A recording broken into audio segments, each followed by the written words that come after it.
Waiting in a brick building where it was cold, lots of toys, stuffed animals, and snacks for the kids that had this pain in their stomach from being hungry.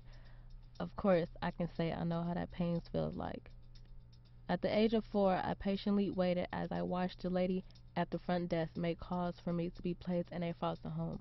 I didn't know what was going on, but all I know is that those calls was going to change my life for good. My first home with strangers, I felt scared, shy, not want to eat, afraid because I was separated from my mother, father, and the neighborhood kids I used to call friends.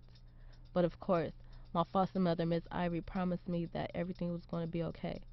She even gave me and my sister our own room with a brand new Nintendo, and we even got to eat as much food as we wanted. But of course, that was just the beginning. At the age of 7, I had to relocate into another home, but something about this stranger I did not like. Her first expression just gave it away. She was the goody good type who played innocent in front of the social worker, knowing dang well she was a sinner Christian that played favorites among my siblings and her grandchildren, beating on my foster brothers and sisters, and for my well-being I was not receiving my clothing check like I should. Of course, I felt upset and confused because I did not want to relocate into another foster home or group home, so I stayed and lied to my social worker and even the judge. Meanwhile, she knew she had power over me. One morning, I woke up and just thought about all the cruel and evil things she have done in all the 11 years I spent living in that house.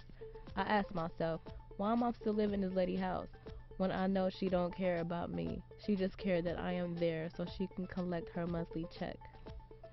That same day, I called my social worker and confessed on what has been going on behind those closed doors and how I wanted out for good.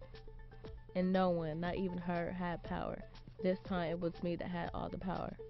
Now here I am at the age of 19, living on my own, paying rent, buying food, and getting up every day for school and work. Sometimes I get overwhelmed from all the things I do on a daily basis, but I know I have to do the right thing if I want to succeed in life. I know it may take time to deal with the situation that you are in, but know that things will soon change for the better, and that's your future.